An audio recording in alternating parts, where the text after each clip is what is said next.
What the is we doing?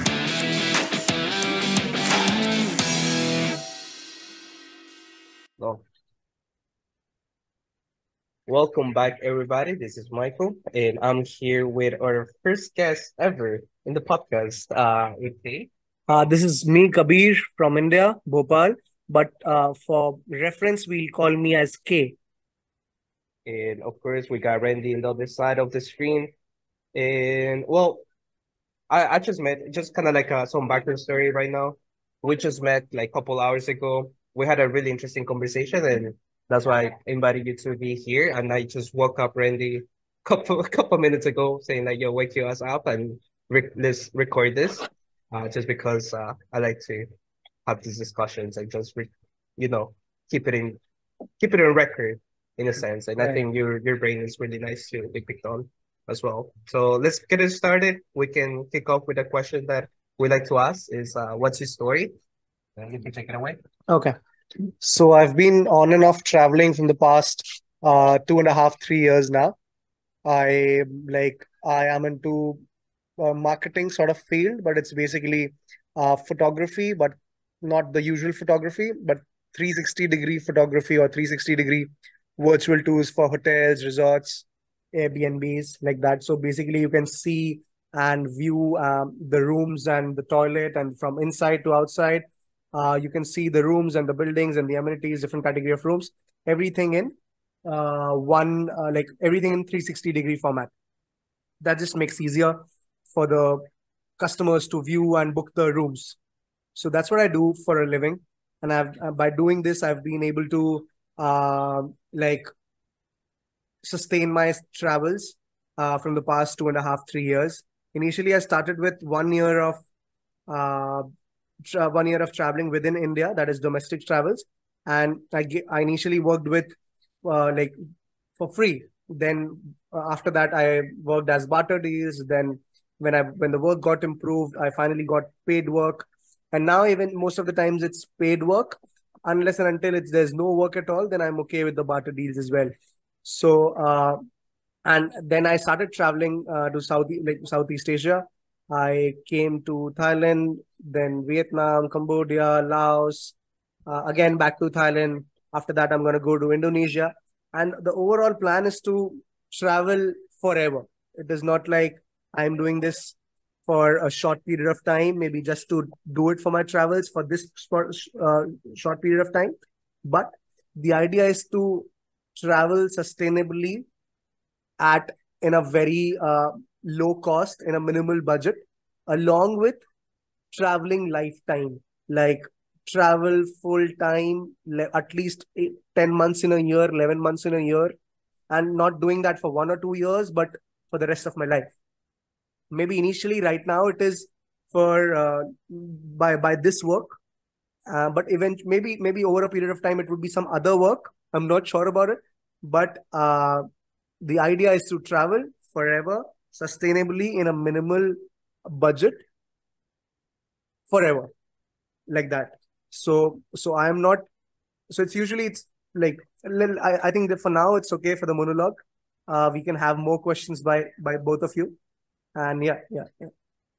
That's a really interesting story. And honestly, that has been kind of like the lifestyle that you live. It's pretty interesting, honestly, because most of the people that have come across recently, they're either being on holidays or just backpack for a couple months.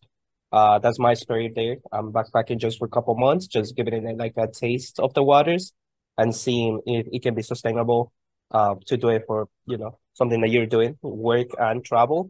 I know it's a bit different when you go on holidays, you have a return flight ticket. I kind of sort of have that as well. Not specific to New York, but like go back to America eventually. But yeah, I think we forgot to take a shot. Randy, what do you got there? Coffee? Water Yeah, for me. it's too early in the Let's kick it morning off. right now. Oh yeah, Cheers. let's kick it off. So now, one of the questions that intrigued me when he mentions that he wants to travel like for forever, pretty much, is the definition of home. I think that's one of the discussions that we had And I'm kind of like interested to, well, I already heard yours. I'm actually interested to hear Randy's, if you want to take that away. Like, what do you define home as and why? Like, Sure. So, yeah, that's an interesting question simply because for me, I've always kind of lived in the same place, um, which is completely, well, I mean, I don't know where Kay's life was prior to traveling, right? Maybe you did have a home where you just grew up and then that's where you were. But for me, I've always been in the same place. And realistically, it's not a matter of like, it's only, I'm there just because that's the only thing I'm comfortable with. This kind of like the life that I've created is in a single location. So home for me is kind of just, you know, New York, the place I've always grown up in. I've been here since, again, I was born, so it's been 25 years. Um, yeah, home for me is just the place I was born. Now, it doesn't always have to be that, right? Because as you get older, you start developing relationships with a lot of different people. Right now, I'm in a pretty serious committed relationship that eventually will turn into, you know, probably a family relatively soon. So home is just going to be where my family is. That's pretty much it. good. What about you? Well, yeah, I can go next, and then we can wrap it up with your definition of home. So my definition of home, as I explained to you a little bit earlier, was where my loved ones are. So, and I think you made me comprehend the fact that I have loved ones in Ecuador as well as in New York, and both of them feel like home for me. So I don't really attach a place, but more like people to my definition of home. Like I can be, like in the biggest house of the world with my loved ones, and that will be my home. Or like in like the streets, but with my loved ones, and that yet will be my home. So I think that's my definition, a straight answer on there. But take it away. Yeah. It was quite nice and very like I think all three of us have got entirely different definitions of home. For me, it is like entirely like I believe for you as well would be the same. But so the definition for me is uh, anywhere you can find happiness for a decent period of time can be your home. So if you, and I believe everyone, all of us, we seek for happiness. Nobody's seeking for money. Eventually, money with money you're gonna get happiness. What are you seeking? What are you seeking? What is he seeking? Or what am I seeking? All of us, we are seeking happiness. Uh, for me, home, like world is my home because I'm happy when I'm traveling.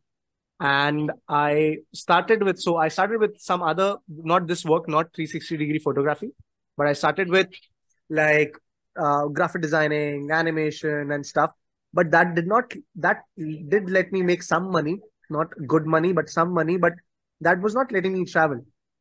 When I started traveling initially, it felt like I should do something that I can travel forever. If I'm getting happiness from this, if it, and I'm not sure how long would it be, but at least for the next 5 to 10 years that I think that this will make me happy. Uh, Maybe more than that, maybe 20 years. You don't know, unless till the time I have my hands and legs working and I can walk and I can trek, I can hike. I'll be more than happy to travel. So definition for me for home would be anywhere you can find happiness is home. And it's not necessarily, for me, it is not necessarily you need, like, for me, home is like, if I'm working in a hotel, I can get my parents, my loved ones to that hotel or hostel, and they can travel with me. That is home for me.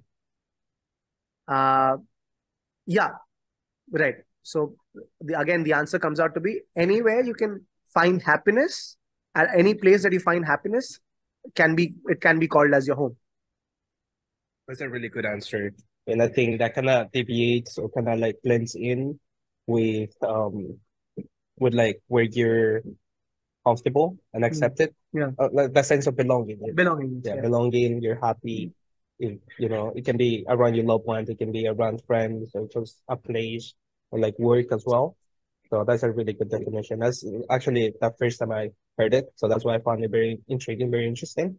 Now, let's deviate that conversation a little bit to kind of like your traveling experience for like the past almost 3 years.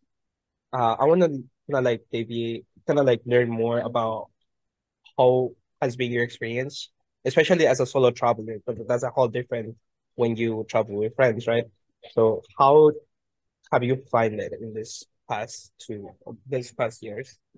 Uh, Initially, it was all pretty happy and new places, new people, work, work, work, and again, happy, happy, happy, happy. But that wow factor, that of visiting new places and new beaches or new waterfalls or new mountains, new treks, the wow factor does go down after some time.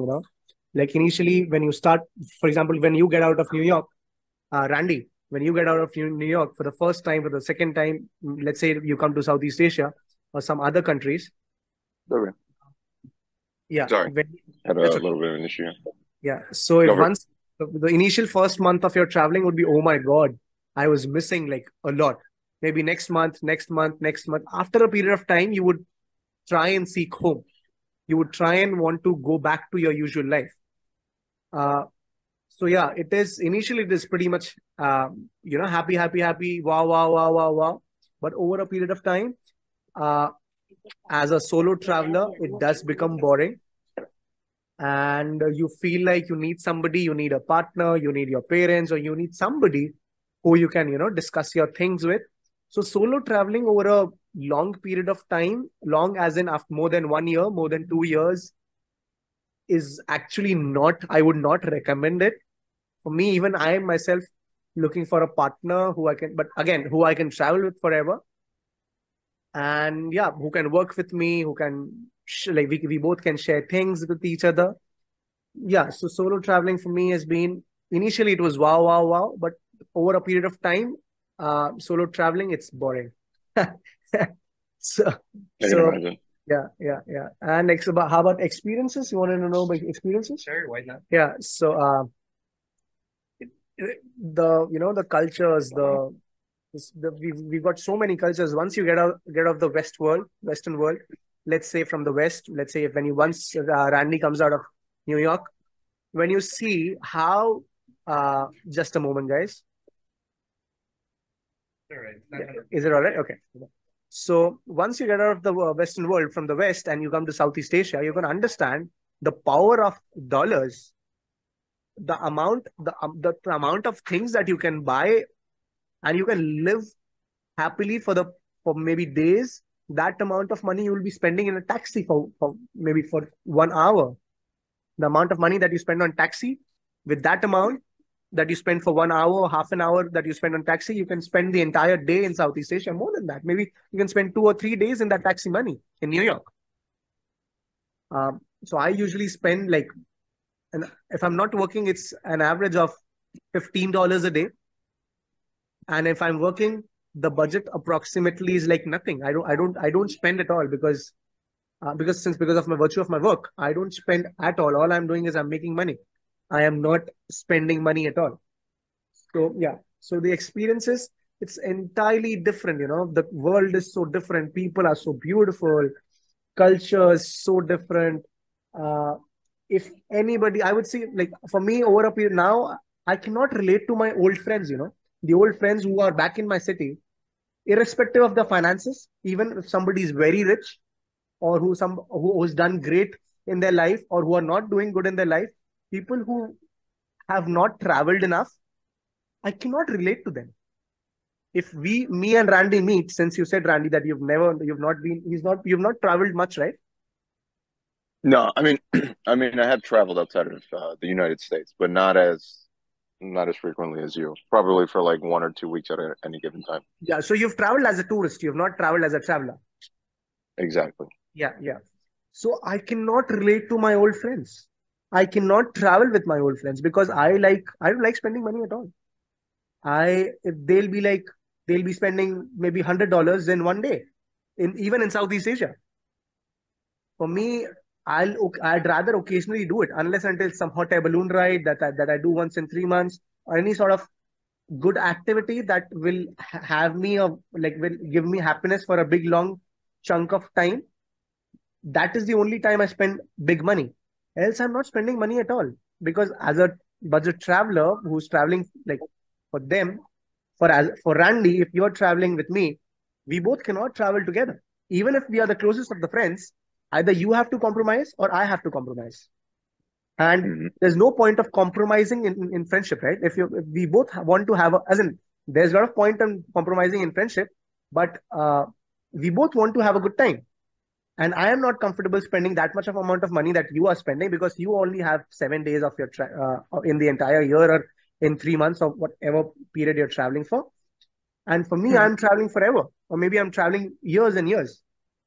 So I cannot relate with my back with my friends, even the closest of my friends. I cannot relate with them.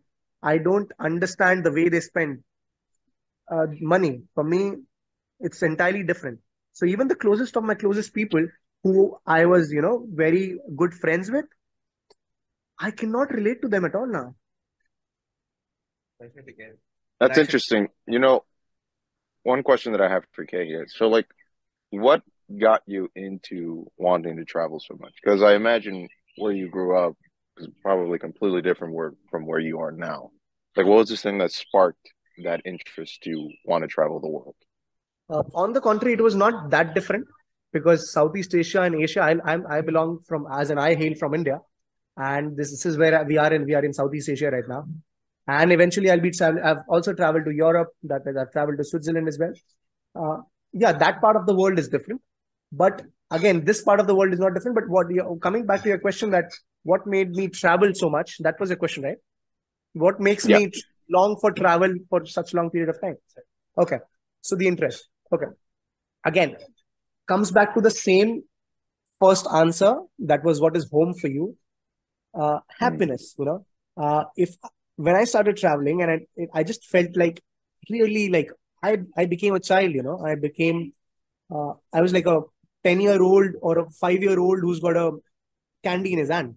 5-year-old who gets a candy in his hand for the first time, he's like, oh my God, this is the best thing. And he wants the candy forever. He wants the candy sleeping, waking up, afternoon, all the time. So what I saw was, uh, initially, I'm making money. I'm spending a lot of my time and efforts. I'm doing this job or doing whatever work. And what am I doing this for? To have for happiness. And eventually, and my happiness used to come from travel, because once I traveled, I understood how happy I was. And eventually, I figured it out that, and everybody wants to be happy forever, right? That cannot be the case. That you cannot be happy all the time. But I understood that, why should I make money, slog my ass 9 to 5, or do any work in my country or in my city, and then spend that money in travels? Why can I not travel and make money? So that's what intrigued me. That's what made me, even so, I'm a civil engineer. So even after civil engineering of 4 years, studying 12 years of my school and 4 years of civil engineering, after that, I started looking for, or not after that, even during that, even second year of my college, I started looking forward into work that is time and location independent. Mm. So that's when I started with graphic designing, animation, but that let me travel. But that did not, that gave me money, but that did not let me travel. That gave me money that is time independent and location independent money, because I could do the graphic designing anywhere or animation anywhere. But that was not letting me travel along with it. So eventually I figured out that I can do photography, then aerial photography. So I started with drone, aerial photography, and videography, which was very simple for me initially. And then I got better into it. Initially started with free work for hotels, then I got barter deals, then I got paid work. And yeah, now it's, again, even now it's not that easy to get work all the time. But yeah, it's pretty much okay compared to, and I hope to get better and get more clients. So yeah, again, coming back to the summary of your answer, that is, why can I not, I asked this question to myself, that why can I not have happiness all year long and for all my life? Why do I need to slog my ass and then eventually get happiness for those 7 days or 10 days or 15 days? Why can I not stay happy forever for the entire year, for years to come? That's what made me into travel and get interested into traveling for a longer period of time. Yeah. Nice. Awesome. All right, Mike, you Right. got any questions? Absolutely. I have a lot actually.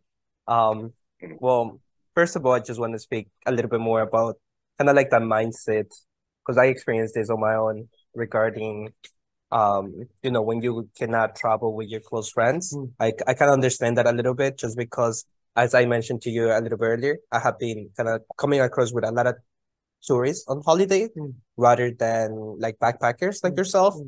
And the experience are a bit different. In Bali, for me, like the past 3 weeks I was there, it was a bit of that. Like I was spending kind of like tourist money rather than travelers' money, and changing or switching the mindset, just because I was so accustomed or so used to traveling just for tourism or as a tourist. I was so used to that. Changing or switching the mindset, it becomes a little bit difficult at some point. Even to this day, right now, I'm still kind of like in the process of learning to become a traveler rather than a tourist, because I still go to the touristic areas. I still do these things, go partying, like the usual touristic stuff that you do in a country. And when I embarked in this trip, for me, it was mainly to be a traveler rather than a tourist. And I did keep kind of like Randy knows this, but I also do trading, like day trading on the stock market, on the New York stock market, and that became difficult. And I imagine that was your experience with like graphic design, Yeah. when like you cannot accommodate certain type of work for travelers. Like you need, like even if it's like location independent, you need that to be there for couple weeks or even months to be able to be productive. Yeah, you have to make far more money than what you're spending, right? Yeah. In order, or maybe even to sustain, you have to make equal amount of money that you're spending, even if you have to sustain. For example, show me the bottle. So this bottle has costed him 100 baht, which is like $3. Wow. So this bottle has costed him $3. And the same bottle will cost him in 7-Eleven or in Walmart. 7-Eleven, you cannot compare 7-Eleven to Walmart, because 7-Eleven in Thailand is like every 200 meters, you get a 7-Eleven. Every 300 meters you walk, you get a 7-Eleven. So in 7-Eleven, this would have costed him 1/3 of the price. Yeah. Maybe $1. Maybe not one. Yeah, 1.5. 1.5. So again, tourists, they seek convenience, and they seek convenience over time, and travelers, they seek time over convenience, and time, convenience, and money, not time over. Yeah. So tourists seek time and convenience over money, and travelers seek money over time and convenience. So I could have just, for me, instead of me, if I want, I usually I drink very occasionally though, maybe once in 2 months or once in a month. But if I have to do that, I'll still go at 7-Eleven and do it if I'm traveling, unless and until it's with a girlfriend or a date. That's a different story. But when I'm with myself, nobody's watching me. It's just me who's watching myself.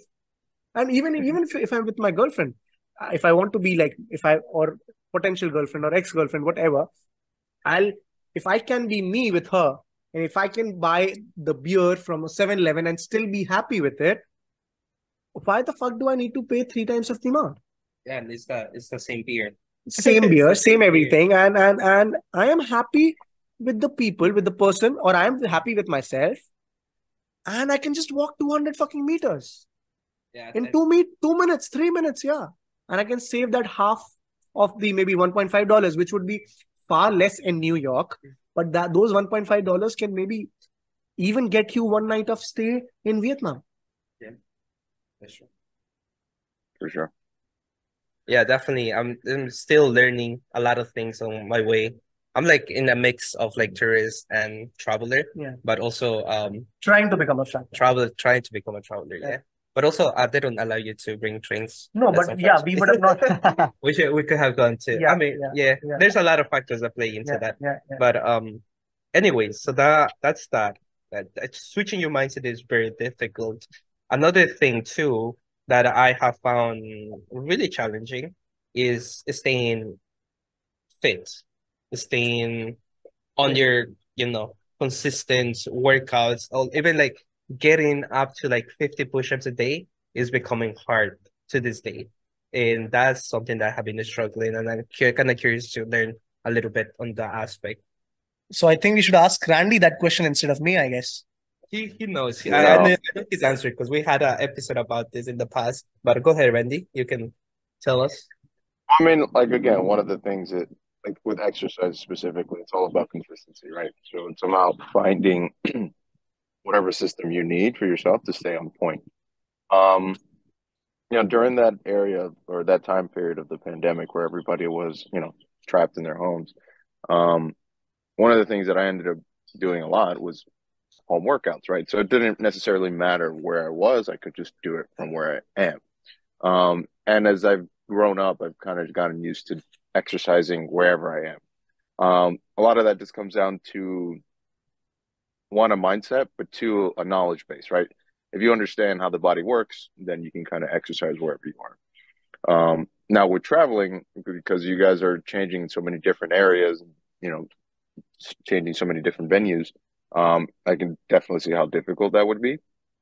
But at the end of the day, it's just more of like, why are you doing this? Why is it important? I can definitely tell you that being in a place like New York, right, where everything is kind of convenience, right? We do everything in such a way where, like, literally, I just have to order something on my phone and it arrives to me. It's difficult to get yourself on a consistent path of exercising because exercise is just challenge, right? Like you're just forcing your body to overcome challenges when realistically everything else in your life is set up to not be challenged. Sorry about that. So yeah, for me, it's just more a matter of like figuring out what you have available and utilizing that. For you guys, I don't know. I haven't traveled that extensively, so I can't tell you if like this mindset and what I know would be holding up if I were to be out in Thailand with you guys right now. So yeah, I'm curious, Kay, what do you do? Because you said you are more into being healthy and fit.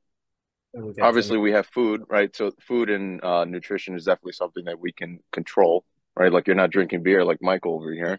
So that's already setting you above him. But in relation to actual physical fitness, what do you do? So we'll just cut it short. Because we are running out of time. So I'm completely, as you said, when it was lockdown period, I was on my peak. I had almost had abs, good, like this shirt would have not fit me, this perhaps, yeah. So it was perfect, I was on my peak.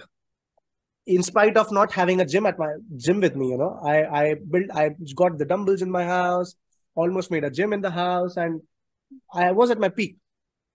But then again, something happened, my leg broke, and then I think it's all about the habit, it's about the habit. If you can just push yourself to do it once, just start it, just push yourself, whatever the fuck you're doing, you just push yourself in the morning or in the evening, whenever you have time, just push yourself to do it once. And again, maybe not the second day, then the third day, again, push yourself to do it. Once you do it 2 times or 3 times, after that, you yourself will feel like today, okay, so today I ate salad. Usually I'm not into, I eat sweets, I eat desserts. Today I ate salad because yesterday I worked out. I thought, what's the point of working out when I'm eating a dessert? So the overall entire mindset changes if you can just push yourself once. And the mindset, once you understand that, as you said, that as Randy said, that it's, if you know how the body works, you'll eat right. And even if you don't eat right, if you just work out, that will eventually help you understand that what you're eating is not right, and whatever work you've done in that half an hour of 1 hour of workout is getting wasted because you're eating shit. So I think, that if you just push yourself once or twice, once in a week or 2 times or 3 times in a week, and make it a habit of 10-15 days, then I think you'll again start, I would again start working out, or not gymming, Yeah. but working out. Yeah. Right. So Michael, this past month almost, has been aiming for 50 push-ups a day. Okay. That has been kind of like my goal. Like, I try to fit it in throughout the day. Now, one thing that I agree with is kind of like the mindset, being conscious about what you're eating, especially like if you're in Southeast Asia, there's plenty of delicious foods, very easy food as well. But being conscious that what you're eating and what you're putting in your body, it can allow you to not just stay healthy, but also actually save you money. Because if you go to like fancy restaurants, like tourists, they usually have portions and westernized food. But if you go to like the night markets or like local shops, it's usually healthier options. That's something that I kind of realized. Indonesia, not really, but like Thailand, yes, it has better options, more delicious food, and more healthier options as well. Now, another thing too, I think, is seeking kind of like activities that actually, gets you sweating. So that can be hiking, sports like surfing, or just something, even if you can get a mile of running through the day, that can help. Or just rather than taking a cab, just walk. That also helps. So I think just seeking this type of things is kind of like the way for me to sweat, at least for a few. I think I would beg to differ and just summarize it in 1 minute. I don't think walking and doing all of this would make you like not gain fat to a bit of it, but the basic workout of half an hour or 45 minutes or whatever, at least 25-30 minutes, even if you don't have the gym, the self workout, push-ups, squats, and whatever the basic that you can do, 25 to 30 minutes every alternate day is a must. And walking and running would not suffice if you need even a decent body. Yeah. Well, I wasn't being specific about the body or the looks of the body, but mainly about like the health. And you see me drinking, smoking. I know that's bad for my health, but I try to balance it out. But anyways, Kate, it's been great meeting you here. Definitely thank you for being here as well. Thank you for recording this with us. Randy, any last words? No, man, it was a pleasure meeting you, man. Hopefully maybe one day if you make it out to the States, or if we ever end up meeting traveling, we can hang, maybe drink a beer if you want to be unhealthy for a little bit. Yeah. And then we can share some stories. So I'm on that note, I'm going to Indonesia to apply for my US visa, because in India, they have a queue of 1.5 to 2 years to just get an appointment for the visa. Not to clear it, to get an appointment for the visa, you've got 1.1 to 1.5 years or maybe 2 years to wait for the appointment in order to get the visa. So I'm going to Indonesia. The wait time there is like 1 week. And after Thailand, I'm going to go to Indonesia in maximum of 15-20 days and apply for my US visa there. And with help of couch surfing and one of my friend who works at an airline company, I'll be quite easily be able to make it to the States and to you, Randy. And we have a beer there. Perfect. Okay. All right, guys. Thank you. Cheers. Cheers. Water. This is a conversation between friends. None of what is said here should be taken as legal advice. We are not experts in any way. Take what resonates and leave the rest.